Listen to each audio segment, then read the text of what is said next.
Danau Rano ini berawal memang dari belum ada. Ya. Dia masih berbentuk sumur kecil. Di seputar sumur itu termasuk pemukiman masyarakat belum ada waktu itu. Yang ada itu ada di sekitar itu juga tapi agak jauh. Jadi berawal dari situ masyarakat yang saat itu juga belum memiliki kepercayaan agama. Itu suatu saat mereka kan ada sepasang suami istri. Ini cerita legendanya Danau Rano.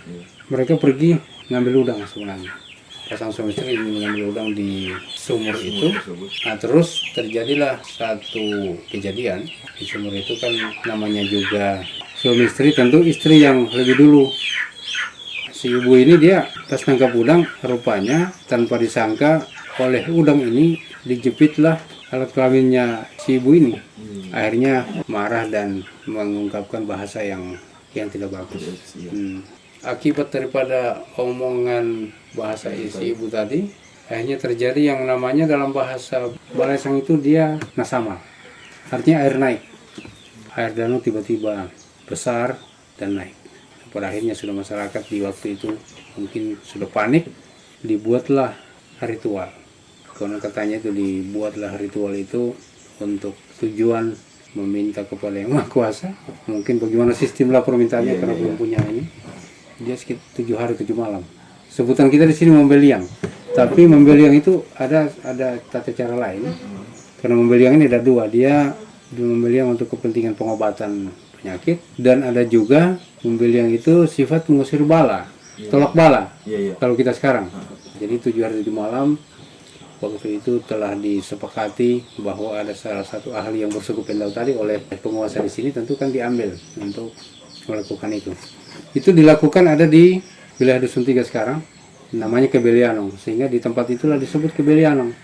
Karena tempat pelaksanaan ritual adat untuk tolak bala, menurunkan air danau yang tadi nasamal. Akhirnya dengan beberapa kegiatan itu bisa terhenti. Ya waktu itu danau belum sebesar ini. Itu pertama terjadi nasamal rano ini, terjadi pembesaran dari sumur kecil tadi menjadi besar.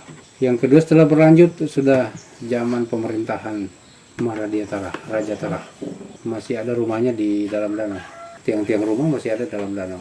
Itu di saat itu juga terjadi nasamal yang kedua di zaman pemerintahan itu. Sampai danau ini memang untuk tahun kejadian hari ini kita tidak bisa mendeteksi tahun berapa. Karena ini memang zaman sudah lama sekali ketika terjadinya pembesaran air danau ini. Karena salah satu contoh adalah istananya Maharaja Tara itu ada dalam danau hari ini. Itu wilayah perkampungan. Di saat itu sebelum nasamal kedua itu masih ada pemukiman di seputar pinggir danau. Termasuk istananya Maharaja Tara ada di situ. Kemudian dia terjadi lagi dan itu sudah menelan semua pemukiman penduduk yang ada di wilayah di sekitar bagian barat danau ini ada di dalam danau sekarang. Dan itu masih bisa dilihat. Itu besarannya tiang rumah raja itu ada yang 40 cm, 50 cm. Dia kayu bundar, masih kayu bundar. Jadi itulah kejadian yang Danau Rano ini sampai hari ini sebesar itu. Jadi sampai hari ini kita di Danau Rano ada beberapa hal yang merupakan sesuatu yang kalau kami nyebutnya di sini memang sangat sakral bagi kami. Yang pertama, Danau Rano ini tidak bisa diukur kedalamannya. Itu tidak boleh. Yang kedua, tidak bisa menggunakan layar kain. Layar kain misalnya ini kan kalau di laut kan pakai layar, terus layarnya itu kain. Dari kain. Di sini tidak boleh.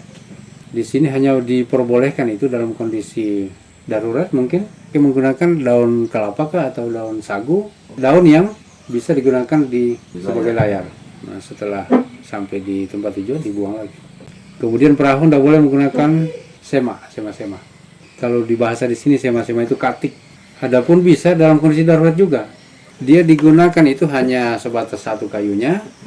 Setelah sampai ya dibuang lagi.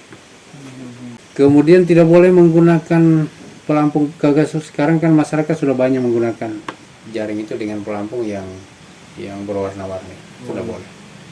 Dia harus menggunakan alat-alat yang manual seperti gabah-gabah, seperti bambu. Jadi banyak hal seperti ini hari ini masih kita lakukan dan masyarakat masih paham itu. Hari ini juga kami dilarang menggunakan mesin. Di luar daripada konteks pemerintah pencemaran, kayak Rano belum dalam konteks itu sudah, Danau Rano ini tidak hanya Rano pemiliknya, tapi Balaisang. Balaisang itu dalam artian selain daripada kita sebagai suku Balaisang sendiri, tetapi wilayah ini. Termasuk dalam pegangan kita itu adalah secara adat, Balaisang Tanjung dan Balaisang Induk. Nah memang secara kebetulan ada di Desa Rano. Maka pada saat ritual adat Mempali Trano itu dilakukan, maka seluruh pemangku adat Balaisang itu dan seluruh masyarakat di sini diizinkan datang untuk melakukan dan menyaksikan ritual itu. Karena ritual Mempali Trano itu bukan miliknya Rano, milik Balaisang. Jadi itu namanya ritual Mempali Trano, itu adalah ritual Mempali Trano Balaisang yang dilakukan di Danau Rano. Jadi pantangan-pantangan yang ada di Danau Rano banyak sekali. Itu yang membuat orang Balaisang itu sendiri, khusus juga yang ada di wilayah ini, Desa Rano dan desa-desa lain, sangat mempercayai dan memegang teguh itu. Ketika pemangku adat mengatakan bahwa ini pantangan yang tidak boleh kita langgar, yang tidak boleh kita masyarakat untuk melakukan, kita tidak melakukan. Termasuk beberapa pantangan yang ada dalam danau. Karena itu terkait tidak hanya Rano yang terkena dampak, tetapi secara keseluruhan wilayah ini. Termasuk yang dipengaruhi ketika kita banyak melanggar hal-hal yang menjadi pantangan, rezeki kita lewat buah durian, buah langsat dan seterusnya itu terganggu. Itu yang terjadi selama ini. Makanya di setiap tahun kita itu oleh pemangku adat itu disarankan itu meminta supaya dilakukanlah ritual Mempali Trano, termasuk tahun ini. Kita tinggal mengatur jadwal sebenarnya. Karena di Mempali Trano tidak hanya sebatas mengatur rezeki, tetapi seluruh kegiatan aktivitas masyarakat itu yang diatur di sana, kesehatan dan rezeki ini.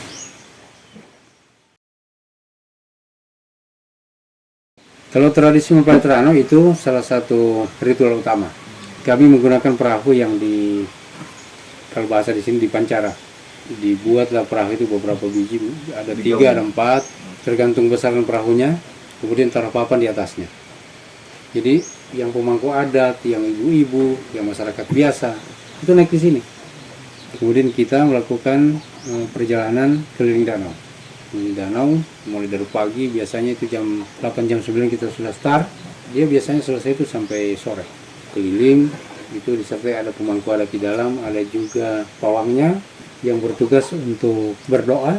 Selama perjalanan itu dia dalam keadaan tafakur untuk melakukan doa itu dan tidak boleh diganggu. Sejauh perjalanan kita saling siram menyiram,